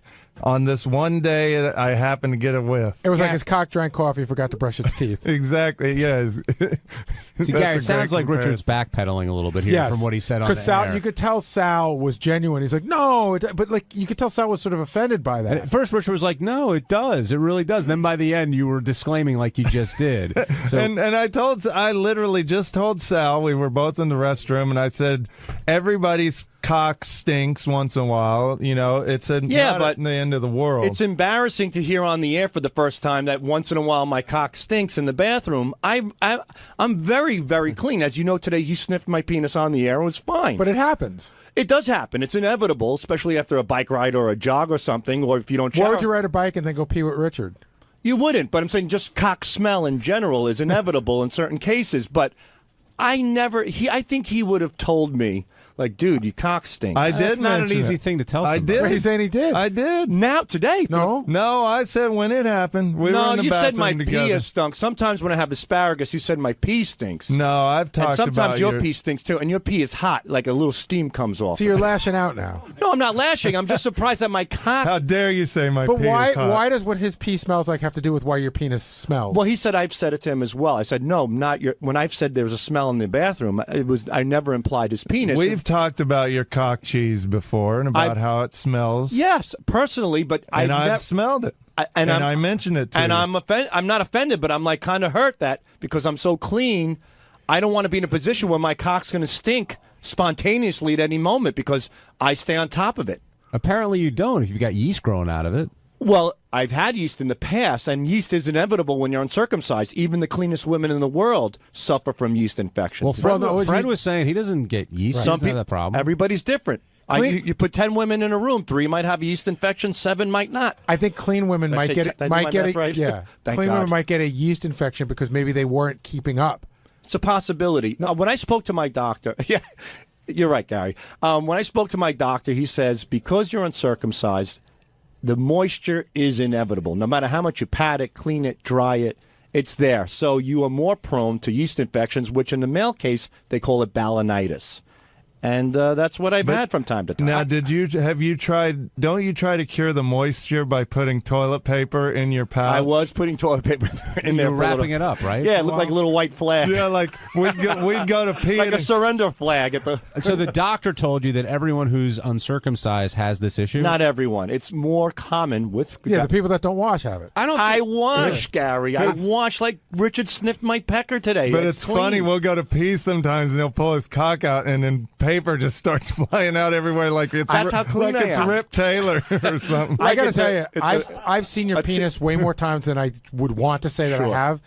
And there was something about it today that looked weirder and different. Really? When you started pulling on it, I guess I just haven't been that close. And yeah. When I always do that thing, like I make like a shiv out of it, it looks like a Batman wing. Yeah, sort of. Yeah, it's similar to that. It's like stretching bubble gum. But he also showed the head of his penis. Yeah, which I didn't like. He was self-conscious. Yeah, because about that. to me, I think my pouch, my foreskin acts almost like a curtain. Like, I still have something left. It's like when a woman wears nipple tassels. The nipples are covered, but the rest of the breast she's comfortable with. I'm comfortable with my head covered. I still feel like there's a little privacy there. When you diagnose these problems, I notice you hesitate to go to the doctor. Like, you kind of save that as the last minute. What do? You go on the internet and you search for... You just go on the How did you find out about balanitis? Itchy cock that smells. Google. Is this a call? Wait, that's what you did? Yeah. I write itchy cock with smell. And then you Google it. That's also what he types in looking for porn movies. Yeah, I've done it. And then I received a lot of home remedies, which I like to try first. And I got Genesian violet. I did a whole thing. It was a 2-week process. The first week was Genesian violet. The second week was tea tree oil, and the third week was garlic oil. Do you know what tea tree oil is for? You put it in the bath. You put 2 or 3 drops in a bathtub. I think it cures lice and dandruff. They use it for a million. They use it. Yeah, stinks like shit. It's hard. I smell like. You ever go into an old house like with a dying dog and a bad furnace, like that sooty, moldy shit? Like it's a smell you can't get out of your nose. It's almost like death. That's what Whose tea tree house oil. was Who that? goes into a house with a dying dog and a bad furnace? I won't say who. Everybody's been in an old house with a dying dog and I think in one of those coal ovens. You know what I'm talking about? It's burnt. It's been watching Old Yeller too much. Ever been in a house with a one-legged transgendered male? Seriously, where are you coming up with that? I've been around the block. What was the name of the first thing? What violet? Genesian violet. Genesian violet. Yeah, and what is that? It's some sort of natural home remedy, and it's a purple liquid. And I didn't know it stained you. So for the whole week, about a week and a half, my dick was purple, and I had to wash it off. Then I did tea tree oil, which, like Gary said, smells like when I watch The Walking Dead, that's the smell you get from those zombies. But here's a question I have for you. You go on the internet, you talk to people who aren't doctors, who have some ideas, or you can go to an actual doctor who knows exactly what to do. Yeah, but sometimes I'm thinking, you know what, I'm on the internet, let me take a look, let me try a few things first, and then if they don't work, then I'll go to a doctor. But these home remedies may be more dangerous than what you actually have. They may, but, it's the luck of the draw, I guess. I don't know. Why take the chance? Why not just go to the doctor? Well, if I do thorough research on these things. I look into it. No, you read what people write. That's not thorough research. But there's a lot of people writing it, and I also go to like WebMD. You could go there. You can ask questions. I like to do it. I like to. I've learned about this. This is great. I know a lot about homeopathic solutions to yeast infections. Oregano, garlic, the garlic oil, and the oregano as well. That seemed to work. I even put a clove of garlic in my pouch for a little while. Oh my God! Did that burn? It stung a little bit, but the thing is, my wife came into the bedroom tonight. She goes, "Were you eating garlic nuts today?" No, my dick was. Yeah, I mean, I had a clove of garlic in my dick. Tim in Toledo, you're on the wrap-up show. My question for Gary and John, and I guess Benji too, does your wives or girlfriends know as much about your penises as Rich knows about Sal's? Like, I don't know if my wife could pick mine out of a lineup. Can we have her come in? But I know that you two could. If I did a lineup of penises, right, like a glory hole looking thing with like 7, you could pick Richard's, right? Oh, absolutely. Richard? Oh, yeah. I could pick Sal's for sure. That's not weird or anything, huh? No, the weird thing is a lot of people on the staff could, too, because you guys have, put it out there quite a bit. But this is the first time you guys have done that in a long time. I was thinking about that today. Early on here at Sirius, that wouldn't have been a rare occurrence. But today it was like, okay, Richard's going to go smell Sal. And I was like, wow, they haven't done that in a while. And we're always up for that. Yeah. I'm always up for it, too. Buddy. I didn't want him to, like, play a joke and put his penis in my mouth or something. Yeah, you threatened to bite it. I was going to bite it. Yeah, I'll show him. Even your punishments are gay. Would you have bitten it? Lightly. Not enough to hurt him, but enough to scare him so he doesn't do it again. He would have just enough to make him come. He would have gnawed it. All right, let's go to... I just lost the call I was going to pick up. We'll go to Mike in Jersey. Mike, you're on the wrap-up show.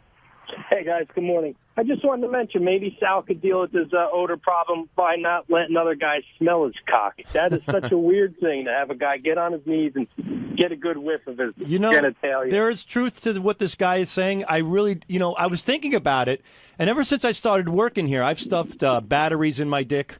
I've stuffed... Your idea? Yeah, no, I'm M&M's, your idea? M&M's. I've put in teeth in my cock. The false teeth are my favorite. Yeah. I put in fake teeth. I put microphones into my cock. I've put streamers into my dick. And, when you're subjecting your penis to these things are dirty. I put pennies in my cock, nickels, dimes. You're going to blame your stinky penis on the fact that you've done all these things? No, I'm not blaming the stink itself, but I shouldn't be subjecting my penis to such dirty things. Your penis, to me, is, your genitals is almost, your dick is as sensitive, if not more, than your tongue. Why do I have a feeling you were doing these way before you got here? You just discovered when you got here that you could put M&M's in your dick? No, I've never put it. The only thing I ever put in my dick was red wine one time. I pulled it up as a cup and I poured wine in it. And who drank it? Somebody. That doesn't matter. But the thing is that... So how did you know you could get M&M's in your pouch? I did. Well, again, I put wine in it in the past. I do pull it up. And one day I was hanging out with Richard. I don't know. And I don't know how, guess what's in my pouch, how it came into fruition.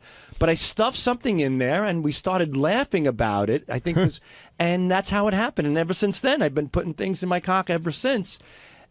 But the point that this gentleman is making is that he's right. Like I'm too, I'm freestyling a little bit too much. I'm too open about it. I'm too a little careless. Do you think that you could cause trauma? Is that what you're thinking? Not it's like a health thing? Yeah, it's a health thing. I mean, like you shouldn't put pennies on your dick. You're not even supposed to, handle loose change without eating and then eating something without washing your hands. I'm putting it directly on the source. Actually, you shouldn't have your dick out in front of another guy if you want to work your way all the way back to the beginning. Right, yeah, and I don't. On the Howard Stern show, it's different. But believe me, I don't walk around with my fucking schlong, swinging around. Does that ever come up on WebMD? Like, have you put M&M's in your penis as one of the symptoms to check But you probably have the most resilient and toughest dick out there because it's probably immune to all these germs. It might be. It's like they say with antibacterial soap, the more you use it, supposedly you're not as immune, but your dick gets in touch with all this stuff, and it probably makes it better. It handles the grit. Does this mean the end of Foreskin Friday? No, Foreskin Friday is a huge hit, and that's going to continue. Are you going to still ask everybody and who's around for ideas and stuff like that? You should talk about that. How you kind of put the genius behind the creation of Foreskin I generally Friday. Right now there's a big dilemma. It's a think tank. Yeah, every Monday I come up with ideas, and by Wednesday I throw the ideas to the boys, to Will, Richard. What kind of ideas? Like remind me of what Foreskin Friday is. Foreskin Fridays, I do something with my penis every Friday on Twitter because there used to be Titty Tuesday, there's Thong Thursday. So I said, how about Foreskin Friday? How about we celebrate my foreskin, and we do stuff. So. Who's we? I don't know. I think me and my cock.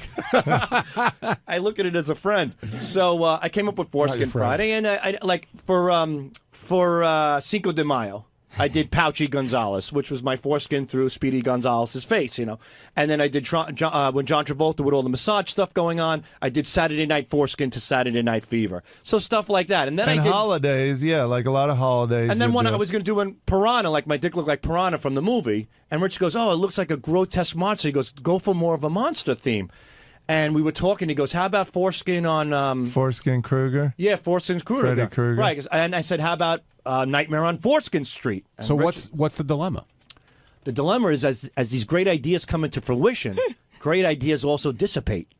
And I'm coming to the bottom. You know what I mean? The well is starting to dry out. Well, you can make it a firecracker for 4th of July. I've thought of a lot of things. I got a question for you. Like I did the cannoli, which was a huge hit. Thursday is Flag Day.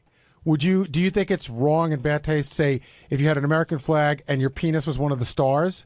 No, I would probably get a little flag, like the little ones you stick like into a grapefruit on a cocktail, and I'd take that flag and I'd wrap it around my penis. And you don't think that would upset some people? It's a flag. Has Arbor Day happened yet? You plant a tree in your penis? No, but the one time I didn't do Foreskin Friday was for Good Friday. I said I'm going to No meat? No, none whatsoever. You drew the line there. Yeah, I said I'm keeping the good in Good Friday, and I put a little fish. I didn't show. You should have put a pizza on it. That's what everybody orders on Good Friday. That's Catholic. Steve, what do you want to say? Yeah, Gary. The best is though on like Thursday, you'll be sitting there working, and you get a tap on your shoulder, and it's Sal, and in his serious voice, he does the, hey, I'm working on something. I'd just like to get your thoughts on it if you could.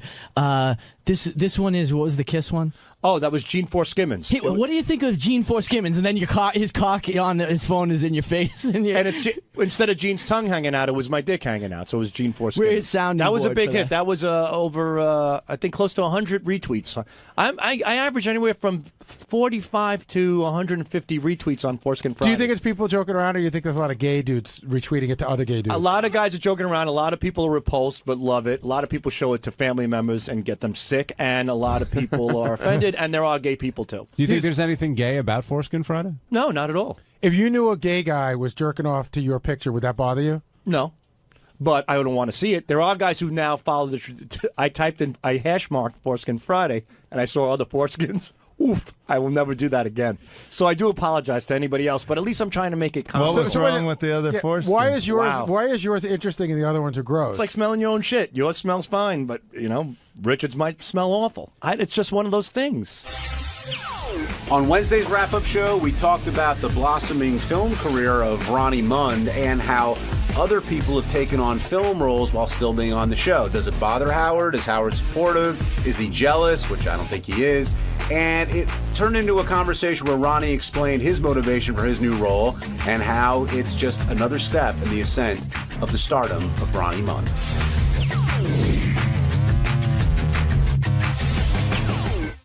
Now joining us on the program is Ronnie Mund. Ronnie, we've confirmed that you will be appearing, or at least acting in this film on Monday, I guess, a Stamos film. And Howard doesn't seem thrilled with everyone going out and doing movies. Were you worried about doing this role? No, I had talked to him about it. Do you have any idea how many lines you have? No, I'm supposed to get them today. But do you think it's a big part, or do you think it's a small part? I think it's probably small. According to what I just got an email from them. Actually, they heard the show this morning. I guess they were saying that a Stamos film is not a junk film, basically, and don't compare it to Sal and Richard's movie, that kind of stuff. Well, I think they're working on a whole other level. And basically, it says I'm playing myself, whatever that means. But you're not Ronnie Mund. You're an angry guy at a strip club. Or are you Ronnie Mund? Like we'll say in the credits, I don't know if my name is Ronnie Mund, as the part, but I'm playing myself as probably like a host or something. So how do you plan to approach like the character? Like, how do you see yourself? How are you going to prepare? The usual, carrying on like a lunatic on stage. That's what I'm seeing. Is there anything special you're going to do to get ready for it? Because you doing it just going out with the guys is one thing, but being filmed, I mean, that's a different ballgame. Well, I think if I try too hard to think about it, it's not going to work for me. Would you consider getting crazy drunk? No, no. Maybe a drink or two, maybe. Are you a good actor? Crazy drunk. You act? What do you care? Well, I mean, what did you come in here to bust my balls? You're going to be in a movie. Oh, he's already here. You're going to be in a movie, so I figure you must have some kind of acting experience. It's supposed to be a crazy type movie. It's a comedy, asswipe, and basically it's supposed to be about a guy who's taking guys out to teach them how to be single, I think, or some shit like that. Almost like a hangover type thing. I bet it's nothing like Hangover type. No, I just got off the phone with the producer, if I can interject. Well, and they thanks for interrupting. Go ahead, John Lee Rune. First of all, Ronnie says he's going to memorize his lines on the toilet. Yeah, that's where I do my best thinking. That's where I write my poetry. Shit goes in, shit comes out. Yeah, right, exactly. But the producers heard what Howard said this morning, and were a little disappointed because this is a multi-million-dollar movie. Ronnie's scene is one scene. Benji and Elisa are not in it. They wanted to clarify. They're not sure how that all got started. But they definitely wanted to clarify that the producers are big fans of the show. Obviously, Stamos is too. But they pushed Stamos to put Ronnie in it because they said there's no better person for this character than Ronnie. It's a guy who is a patron in the strip club, getting up and yelling things and telling girls to show their breasts and all that. So they said Ronnie was perfect for the role, but Stamos didn't want it to appear that he was trying to use the Stern show. So it was actually the producers who pushed Stamos and said, get Ronnie, he's perfect for this scene. So I would almost argue that the role was modeled after you and not the other way around, Ronnie. Like maybe they heard you on the show and said, hey, we need a guy like that. Maybe. And they're literally getting you to do it. Well, Stamos knows my routine. I've hung out with Stamos in the club. So you're just going to recreate what you did with Stamos previously, basically? I'll just recreate whatever I do whenever I go. Will you stick to the script that they give you, or will you feel like room to ad-lib a little bit? Well, I'll talk it over with them, see what they think. They said they're going to get Ronnie's input today. They want to see what he's most comfortable saying, although we all know. But Are you Yeah! Are you excited for the role? Yeah, it's cool. I think it'll be cool. Do you see the potential to break out Let's Fuck Some Whores? Nah. You don't think it's right for this? Nah, I don't think so. I don't know. Maybe. You never know.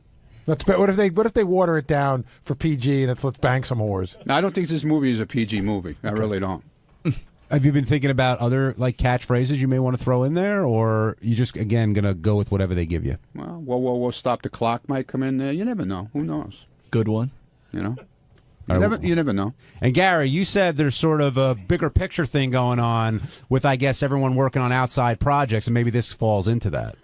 Yeah, I just think that what Howard hears is like somebody's doing this movie, somebody's doing that movie, somebody's doing a show on the web, somebody's doing the block party, somebody's doing an eat and greet, and it all becomes one thing to him. Richard, you've done a bunch of films, actually. Howard talked about that today and made a joke how like you wouldn't turn down any role you were offered. He was in a big film, though. He was in a legitimately big film. Yeah, the White Castle film. Well, Harold and Kumar escaped from Guantanamo Bay. It's always weird when I'm sitting at home and that pops up on HBO and I just see Richard walking by in a KKK hat. And there's another movie I was in that's been on Showtime a lot in the last month or two called Albino Farm. And, yes. A lot of horror I've seen fans. that at least 100 times. Are you sort of the go-to albino kind of guy? Well, now that Edgar Winter's very sick, they get Richard. But when you hear this movie's out and Bigfoot's doing it, and I guess this is the movie Sal got his teeth done for, we found out today, and you're in it as well. Do you think twice about doing it, or are you just like, you know what, sounds cool, it's during off time for the show, so I'll give it a shot? You know what, this is there's a huge crew on this movie. It's got a decent budget from what I've heard, and they made me a really good offer, and I'm happy to do it. So yeah, I mean, if I had to go to like Arizona to get paid $5 for a movie, I wouldn't do it. I want to make sure it's something legitimate, and it's definitely a legitimate movie. Gary, do you blame Ronnie, Richard, Benji, if he gets that role, whatever, for taking these roles outside of the show and being in these films? No, it depends on what the roles are. I think there's a big difference between being Benji from the Howard Stern Show or being the weird guy on the corner. Do you know what I mean? I guess you'd have to take it part by part and figure it out. I actually got to be in a movie that Maria Menounos' boyfriend, Kevin, directed that's going to be coming out soon, too, called Serial Buddies. How many films have you been in? I don't know. My film career started with Jodie Foster's Contact. Is that true? Yeah, but I was one of the people running away from the explosion and when one of these spaceships blows up or something. And then I got to be in Tom Hanks's From the Earth to the Moon. I was hippie smoking in laundromat parking lot. I have to say, in the history of the show, probably the greatest role that anybody on the show has ever gotten ended up on the cutting room floor, but I saw it because Cameron Crowe sent it to me. Kenneth Keith Kallenbach had a scene with Tom Cruise in Jerry Maguire. I remember Cameron Crowe called me, said, I want him. They flew him out, and I saw the scene. He was supposed to be a wacko fan, but I wish if they could do the DVD extras just to see Kenneth Keith Kallenbach acting with Tom Cruise is worth the price. I went to see that movie to see Kenneth Keith because I remember you guys talked about it on the air, and I was like, where in the hell was he? Derek in Massachusetts, you're on the wrap-up show. Hey, you guys will know this more than I will, but Howard seems to be pretty jealous, and guys like Ronnie and even Stuttering John, when he got his part, if he doesn't have anything to do with getting them those roles, he seems to be angry, and not just the roles, but the job for John. He seems to take it as an angry. He'll get Eric a job, Eric the midget or Eric the actor, and he'll help those guys, and that's all fine and dandy because he's part of it. But when these guys do these things, he just seems to be jealous and angry of these guys in this situation. I hope Ronnie's movie's a success. I'll go see it just because he's in it. Derek, I could tell you, just because I talk to Howard a lot, it absolutely 100% is not jealousy. That's not what it is. I know there was we had an incident one time where Wings, the show Wings, called Howard and asked Howard to be on the show. Howard said, no, I don't want to do that. I'm just, I'm protecting my brand. I'm not going to be on Wings. So unbeknownst to Howard, they turned around and they just called Stuttering John. and Stuttering John took the part. Now, whether John knew Howard had been offered or not, I don't think that was the case. But I know that when it came out, Howard was pissed, and his feeling was like, well, if I'm not going to do this, if I'm not going to put all this stuff out there, if I'm not going to sort of take every bit, but everybody around me does, in a sense, he feels that's tarnishing the brand. But that is probably more the explanation. Jealousy has zero to do with it. Ronnie, have you ever sensed any jealousy coming from Howard? Come on. Are you kidding me? How can he be jealous of me? Are you kidding me? That's a great point. It is a great point. No, I just said that. It's a great point. Yeah, it is a great point. I just feel I always run things by him before I do anything. Has he ever told you no? Because I think running things by him could be difficult because he doesn't want to be the bad guy. I could tell when he'll give me like an answer like he doesn't think it's a great idea, but if you want to do it, right? You know what I'm saying? I wouldn't do it, but if you want to do it, that's fine. Right. And he didn't say anything about this. He did, with Stamos calling me, he thought, it was kind of strange. I thought it was, dude, like I said, I got the text message from John Friday night at 1 o'clock in the morning. So Ronnie came to me and he said, is this Stamos' number or somebody pranking me? I knew it was his number, but I thought maybe somebody got his phone because I know twice already he's lost his phone and he has to get a new phone and change his number and everything. But I thought for sure this was something kind of scam. So, and he also had asked me for Robin's address because he wanted to send us something, and I wouldn't give it to him until I talked to Robin, and I wanted to make sure it was him. You know what I'm saying? Right. Because I just wouldn't give it out Robin's address to anybody. If we thought somebody lost his phone or whatever. But then when they started calling me about all this, I knew it was legit. How do you approach Howard about it? I go to him and I just talk to him. But is it like I'm not afraid to talk to him. Are you driving at the time, or do you sit No, usually if we're walking up in the morning in the elevator or whatever, I'll talk to him in the car. We both, I have no problem talking to him. It's 27 years, man. It's a long time. You don't hold anything back. You should know that, Gary. I hold plenty back. Jim in Carolina, you're on the wrap-up show. Hey, Ronnie, if you got offered a big movie role with a pretty good payday, but you had to quit Howard, would you do that? No, I've said that a million times. I wouldn't. He comes first, no matter what. And I work all my schedules around anything that I do. I work around him, where I'm there for him first, and then like with America's Got Talent, we had block party shows that I didn't attend because I had to be with him in Los Angeles or San Francisco. So he comes first no matter what, because if it wasn't for him, I wouldn't be where I am. So. Unless there's a guy that's going to suck your cock for $1 million. For that, you said you would ride off into the sunset.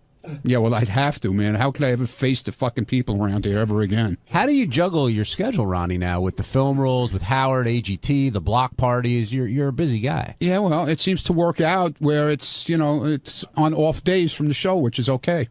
So, but let's go to the Henry Hill page. So, first of all, you should know, I'm listening to 1010 Wins this morning. They must be reading right off of TMZ, because they said Henry Hill did this, he did that. And they go, in later years, he redeemed himself, and even was a frequent guest on the Howard Stern Show. That's what they say on TMZ. Or, on 1010 Wins. They said in the first. But how is that a reform?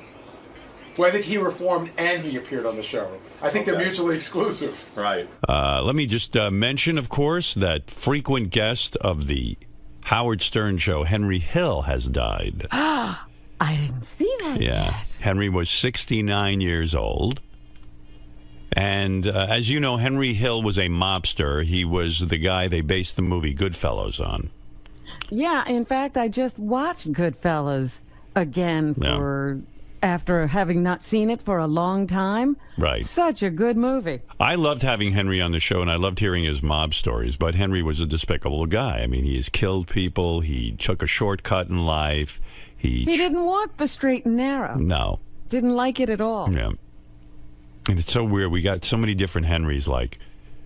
I'm remembering times when, like, Henry would be really drunk, but then the performance or the call before that would be, I quit drinking for 7 months. And, there was no substance to the guy. You never really realized he was a pathological liar. He would just go, I don't drink anymore. I haven't had a drink in 7 months. And the next thing you know, he's in jail for drunk something right, drunk or and reckless or whatever. Yeah.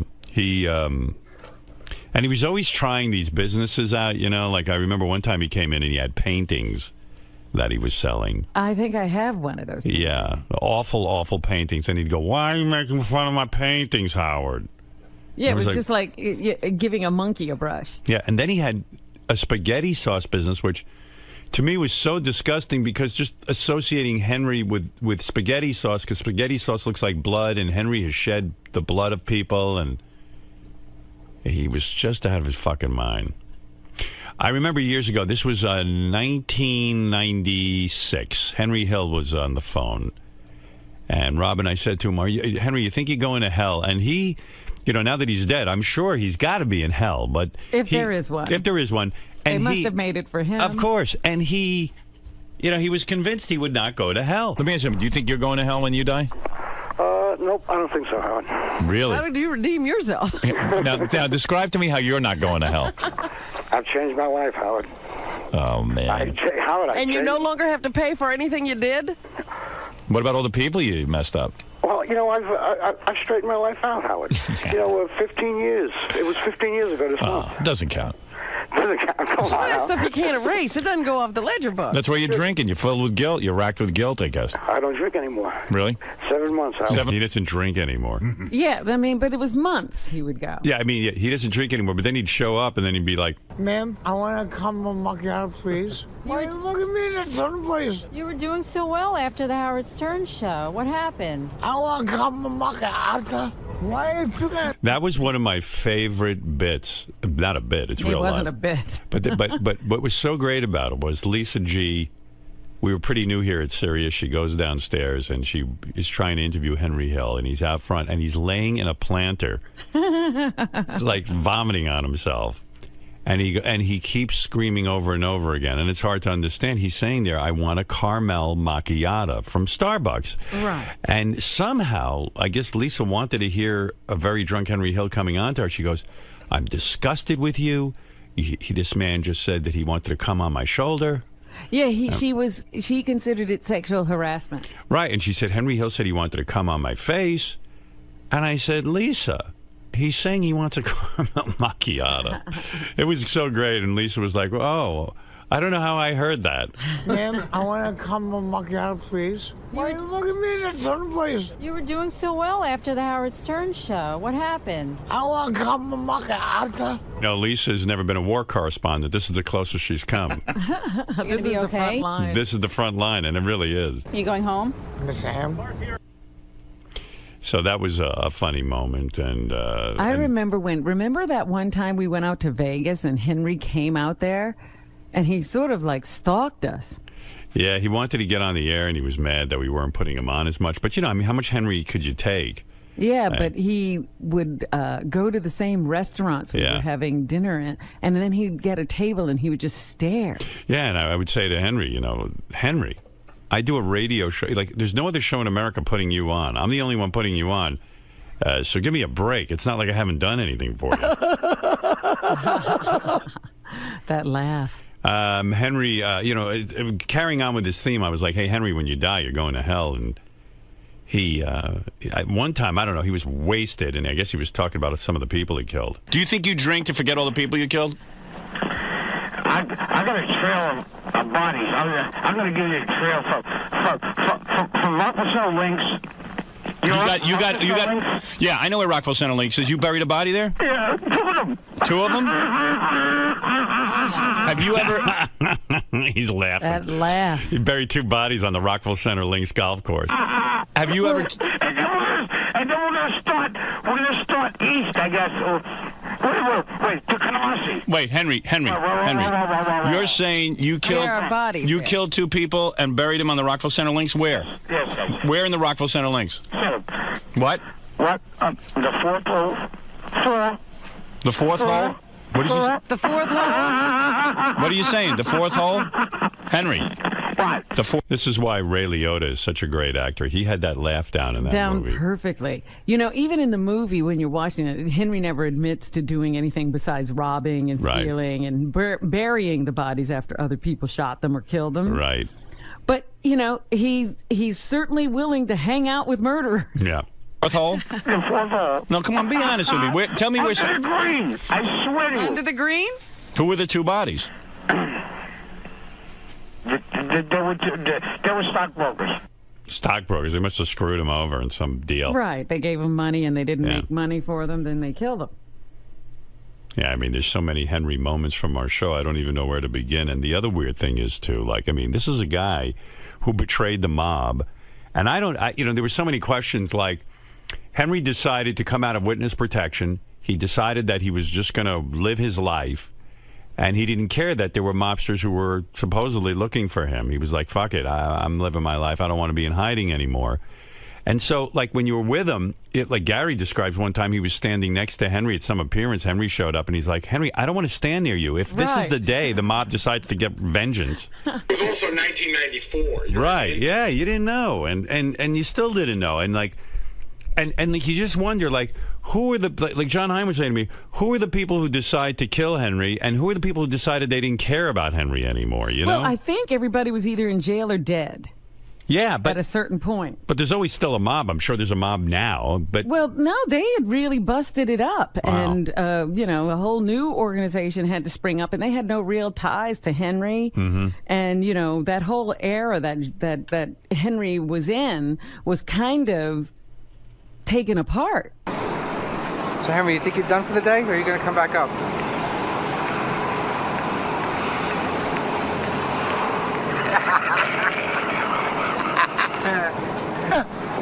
Yeah, I think this was when Henry was kicked out of Del Fresco's. He tried to get in there and hang out at the restaurant, and I think they kicked him out of the place. You know me. You know me, man. And? I pay my fucking way.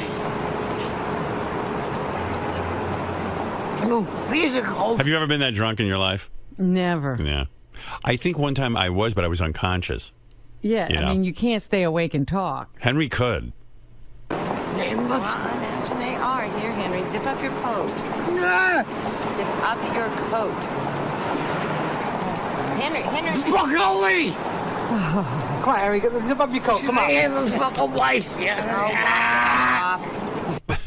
And the other thing is, somehow Henry still got women. Yeah, isn't that insulting to women? I mean, like Henry, like in that condition, had a woman taking care of him like a mommy. It was amazing. He had women. You don't have a wife, remember? Who would have you? Here. Zip up your coat, Henry. You're going to freeze. It's cold as hell out, Henry. Here, hold this a second. Oh, there's Paulie. Now, Paulie used to call in all the time and fight with Henry. Right. Paulie, you had some of the most legendary phone calls. I'm glad. Yeah, I mean, it was good This is a good day for you. Yeah, are you happy Henry's gone, or are you going to miss him in some weird way? You were kind of linked to him. No, when I saw it online last night, it kind of put a smile on my face. Isn't it amazing to you that the mob never actually kept their promise of killing him? Like they once he came out of the hiding, that they never went after him? No, not really, because Robin was right on with what she said. You know, everything broke up. It just wasn't the same as it was back in the 40s, 50s, 60s, 70s. After he did his ratting on everybody, everything just seemed to disband, and everybody kind of went their own way. Sure, there was still a mob, but wasn't as strong as it was. So Robin was right on. Paulie, why did you hate Henry so much? What was the thought there? Because he was a rat, right? Well, first and foremost, yes. Being a rat and a stool pigeon and a mutt, Henry never, ever killed anybody. Henry was a delivery boy. He was a gopher. Tommy would say, go pick up our food down at Don Pep on Liberty Avenue by the racetrack, and, you know, that's what he would do. But, Paulie, you would think that, so in other words, when he wrote the book, or somebody wrote that book, and they based it on his life, you feel he embellished on the truth and made himself to be a bigger player in the mob than he really was. Absolutely. I mean, they glamorized Henry in that movie tremendously. But, yeah, that's exactly it. I mean, Henry, do you think Henry lied when he said he was in on the Lufthansa heist? Lufthansa heist?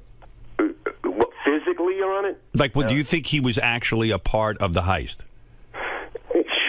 In the background, sure, maybe. Right. You know, he could have been. He could have made a couple of bucks on it, but not to actually physically go to the airport and steal the money. No, he was just around, and with you being around, you had some perks. And Tommy had money, and Jimmy had money, and you know, if you're around the money, they're going to spread the wealth. Right. So he was a guy who really was immortalized in that movie Goodfellas, and made it seem like he was one of the big players, even though he wasn't full Italian. You know, he would have been a big mob guy. Made man. He makes it seem that way. Yeah. So, is there anything positive you have to say about Henry Hill's death? I mean, is there anything that you want to say about the man that you liked? Let me think for a second. No. All right, Paulie. There you go. Paulie, who called in every time Henry was on. Paulie was on. Yes. And Henry would go, hang up on this guy. Hang up on him. Legendary fights. Because he was afraid